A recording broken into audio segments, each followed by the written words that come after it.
All right, we are on whiteboard, and before we get into session 3 on the AC generators and the voltage regulators and relays and how they come together, I just wanted to share that aircraft story. It's an aircraft crash, actually, because the pilot decided to continue on strictly aircraft battery for the electrical system, and it was a bad decision and had an unhappy ending. But this was Air Illinois Flight 710, and they were taking off shortly after takeoff from Springfield, Illinois, Springfield Airport.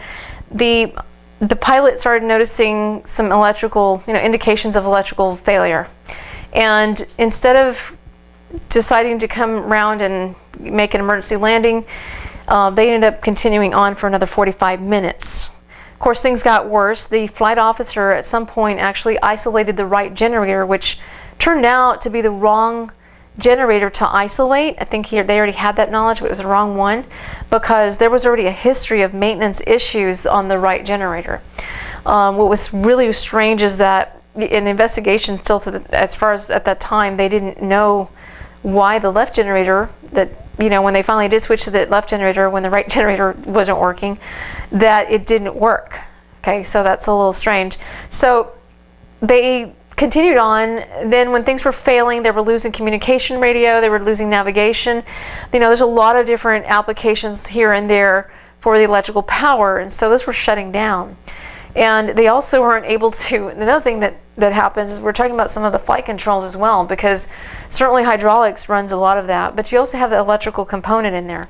And so there was a lot of things they were not going to be able to control, and being able to come down, a landing approach, being able to use some of the spoilers to kind of, just slow the plane down before landing, just it wasn't happening. They finally realized that the aircraft battery was getting depleted, so they basically depleted it completely, and were coming in, down at the speed that they were coming down. The pilot saw some lights down below. He thought it was the runway for the Carbondale Airport. It was not. It turned out to be a nearby mining area that they had lights there. So he was actually aiming for that, and the plane crashed. Everybody died in that event. So, it just shows, how important it is to have those systems on board, and what the impact is for losing electrical losing that electrical power. Of course, the decision on the pilot to continue on for another 45 minutes or so was obviously a bad decision. So just wanted to bring that up to you. Also, I wanted to just touch on a few electrical terms that I wanted to make sure of that you understand. The transformer rectifiers, when we talk about voltage regulators, that's what a transformer is. But I'm going to put it here, transformer, and then we'll get into the picture here. But transformer, okay, what's a transformer? A transformer, it regulates voltage. And, regulates voltage. Okay, and what we're trying to do, we've got a primary, remember I explained about a primary winding. Okay, primary winding. And we have a secondary, because we've got one, output winding. So we got the windings for the output. And a lot can happen there, and making sure that we regulate that voltage going through. And that's why we have the transformer. Otherwise, we're going to have too many varied things because it's unregulated because of the load, the loads that are varied. So those are your output windings. So, basically it's inducing a voltage, higher voltage in the secondary winding. So you've got those. But I just wanted to give you an idea with the transformer, because we're going to be talking about the transformer rectifier, and I say together because, they're kind of a combination. And I'm strictly talking about DC9. This is DC9 class. Okay, so now there's the other one, like I mentioned, the rectifier. Okay, rectifier is doing basically changing AC to DC. That's its job. And so we'll talk about that a little bit later. And then, of course, relays are just switches, essentially. The relays have contacts, so I'm going to just touch on some of the coils, just a few of the coils, because you know, it's just nice to have an awareness that there are coils. We're talking about the tripped coil, or the closed coil, things like that. But this is just opens and closes. Okay, opens, closes, circuits. Okay, so we got the relays. And of course, when I mentioned buses and this whole, when I get to explain this, the buses are your distribution system. Okay, they're distribution of high current. The buses, okay, they're just metallic strips, and then there's bus bars. They can be really involved. They're obviously an aircraft. You're going to have quite a bit there involved. So again, a rectifier, your relays and buses. Okay. All right. So what can we say about generators? Well, I could say a lot. I'm not going to, you know, go. You know, I probably will in some other classes go into detail about the armature, you know, really to explain the details of the PMG. But what I'm going to do here is give you an overall view, overall picture, so that you kind of have that, you know, it'll stay in the mind more when it's kind of a broader view. So AC generator. Let's just start. We know we have 2 engine-driven generators. We also know that we have an APU-driven generator, and we also know that that speed that it's running is at 6,000 RPMs. That is maintained because we have a CSD that's paired with that. So that's kind of nice. And this, as far as the type of generator, it's a brushless air-cooled type. It's 400 hertz. You know, as far as the output's 115 volt, which is what we want going to the AC load buses. So, you know, that's what it does. So just to kind of give you an internal view, this is an AC generator. So when you have your main generator, you have one single housing that you have a few different components I want to mention to you. Okay, one is going to be the PMG. I'm going to try to make this big here so you can see. Okay, PMG, remember I said all these abbreviations? Okay, PMG stands for permanent magnet generator. Okay, permanent magnet, just when we say that, when you hear that, see that, you know, we're just talking about some inherent characteristic magnetic properties with that generator. Okay, and then you've got an exciter. I'm going to kind of draw another little box here. And you've got an exciter. Gee, where have you heard that before? Okay, in power plant I mentioned about the ignition system, so I'm just thinking here, you know, associations. All right, exciter. All right. And then you've got the windings. Obviously, you've got, you know, you have 3. You got 3, and just kind of drill this like this.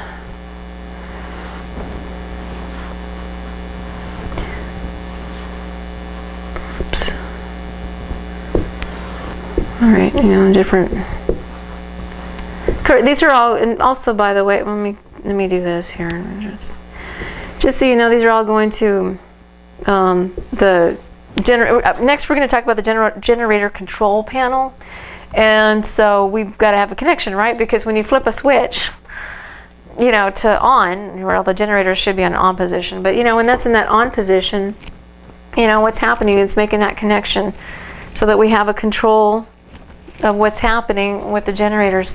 So here, you know, we've got, you know, output to, these are the output windings, by the way, output. Okay.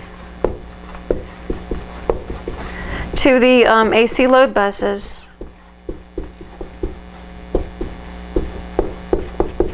Right? So giving you that view.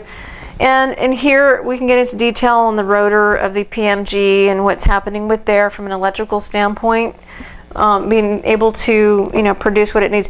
Also the PMG, I'm going to say a little bit, we're going to get this involved in a little bit when we talk about connecting, you know, I said we're going to connect the dots, so to speak, with connecting components, because you've got a connection to that voltage regulator.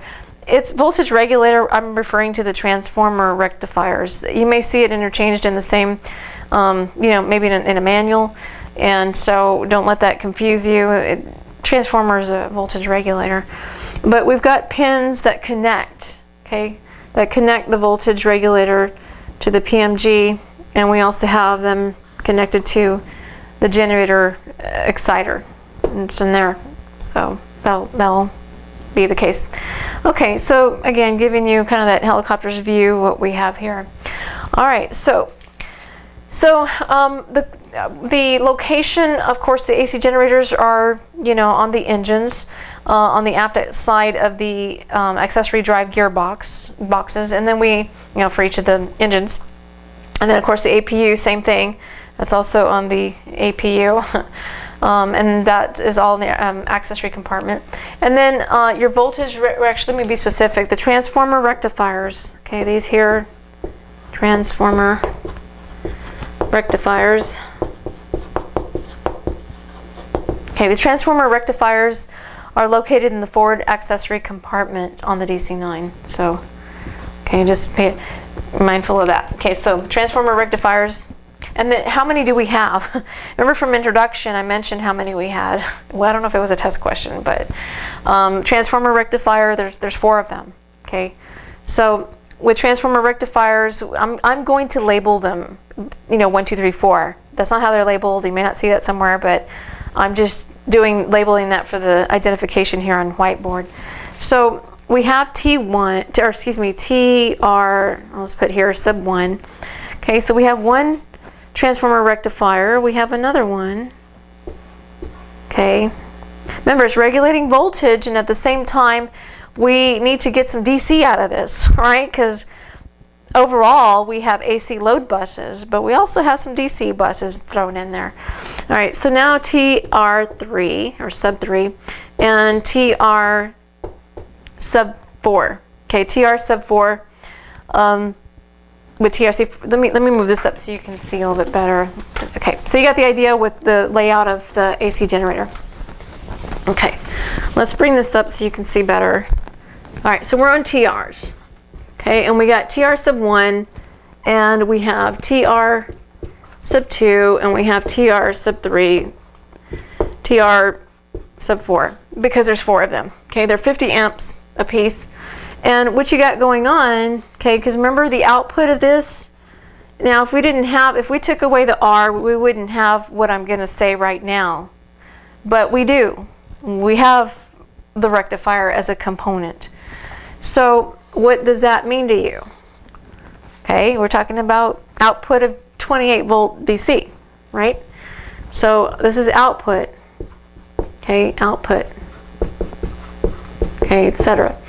Output of 28 volt for all of them across. So output there, okay, is going to where? 2 of these actually are going to the left DC bus. We have one of them that's going to the right. And then we have an extra one left over here that is going to where? Well, it depends. I'm going to put an or here in the middle, okay, because it could go to left or right. You know, depends on okay, depends, okay, on operating requirements.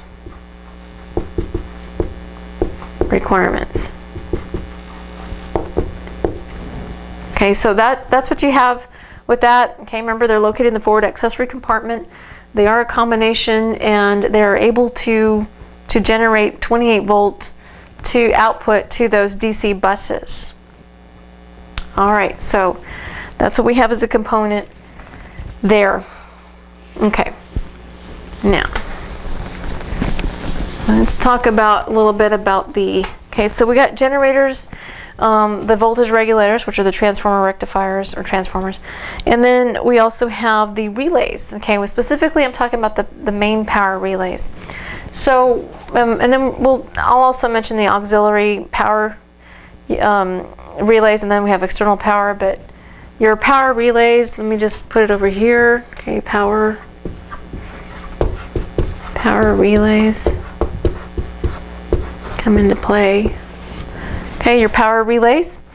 You have, of course, you've got, you know, your main ones. So it's gonna be your, remember I said, remember those abbreviations? If it starts with an L or an R, you know it's left or right. So left generator relay, your RGR, right? You also have your LAPR, RAPR, LEPR, and your right PR. Okay, you also have ACTR. Okay, so that's what you have. You actually have 7.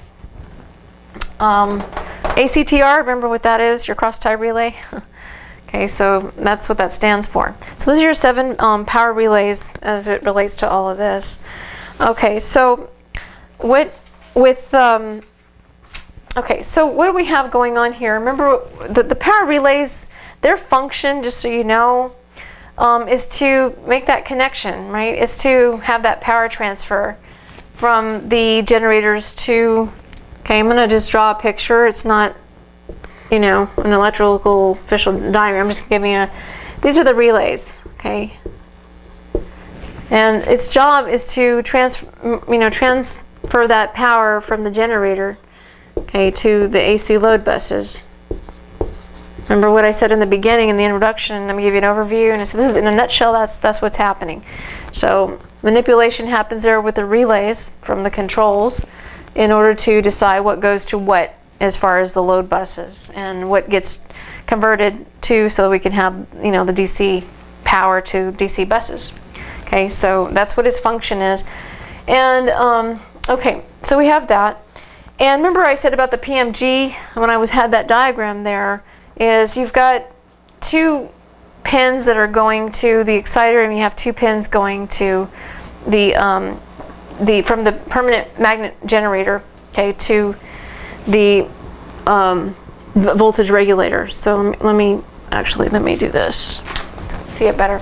Okay, so at least you got the familiarity with the power relays. Those are it right there. We know what controls what here, what we're trying to accomplish. And okay, so let me erase that too. All right, so kind of get back to our picture a little bit. Okay, I'm an artist here. Okay, and what you have, you got the PMG. Remember I said that. You've got the exciter here. I'm gonna abbreviate that. Just put it like that. And you've got the voltage regulator. Okay, or you know, voltage. It's gonna say voltage regulator. That's your TR. And so you've got that, and then those C and D pins are going to connect to here. So you've got pins C and D, okay, C and D, going to the PMG, and then the voltage regulator pins A and F, okay, and F are going to the generator exciter, okay, because it's doing that. Why? Because it wants to ensure we got a connection to, you know, have that output be constant, okay, be regulated and maintained. So that's what its job is there. Okay, all right, so then basically, and just so you know how it does that as far as the transformer rectifier, especially the transformer I'm talking about, it's sensing, you may see something about an initial reference value or unit that's going to produce kind of a set guide of value in order to set that, basically to set the voltage. And that's what this is able to do. It's sensing the voltage compared to that reference value, okay, a reference value. Okay, so that's how it's able to do that. In order to determine that generator excitation, which, you know, is why it's connected here by those pins to the generator exciter. Okay, and that's pretty much it as far as your generator. You know, where's it located and how it functions, and the voltage regulator, okay, your transformer, and how that relates, how that's connected to the exciter and the PMG, okay, by those pins. All right, so that's all for, you know, for the generators. You know, relays are there, and is of course the voltage regulator. All right, so let's go ahead and do some knowledge checks, and then we'll get into the generator control panel and, you know, get a better understanding of what's happening there and how it's controlling a lot of the different actions. All right, so the AC generators are rated at what kilovolt amps? Is it 40 kVA or is it 400 kVA? Okay, it's 40. Okay, the three-phase windings of the generator stator are, okay, I didn't mention this, but they are wire wound. Okay, how many windings are there? Okay, is there 3 or 6? Okay, it's 3, right? Okay, how many terminals are there? 3 or 6? Okay, I didn't mention this, but there are a total of, actually there's 3 terminals that the lines are connected to, or the one endings of the one end of the windings are connected to, and then the other one's to neutral terminals. So there are actually 6 terminals, but T1, T2, and T3, those are the ones that it's connected to. Okay, voltage regulator pins C and D connect to what component in the generator? Okay, is it the exciter or the permanent magnet generator? Okay, I mentioned that was a permanent magnet generator. Okay, where are the 3 voltage regulators located? Is it the generator control rack in the EE compartment? Okay, or is it the forward accessory compartment? Okay, and the DC9 is the forward accessory compartment. How many power relays are there? Okay, is it 10 or 7? Okay, it's 7. How is tripping the power relays accomplished? Okay, I didn't mention that, but there's 28 volt that's required to actually trip the, or, you know, to trip the trip coil. Okay, what is the function of the voltage regulators? Okay, is it to control flow of power to the permanent magnet, or to control flow of power to the generator exciter? Okay, the latter. Okay, to determine generator excitation, the regulator uses what kind of signal? Okay, I didn't mention the signal. I don't know how much detail you want to get into, because we could talk about a lot of different things, but regarding that. But it's actually resultant. It's taking one signal and combined with other variables, and it's getting a resultant signal from that. So it's not the reference signal; it's a resultant signal. All right, so that concludes session 3, and we're going to go ahead and learn more about, start learning more about the control panel for the generators.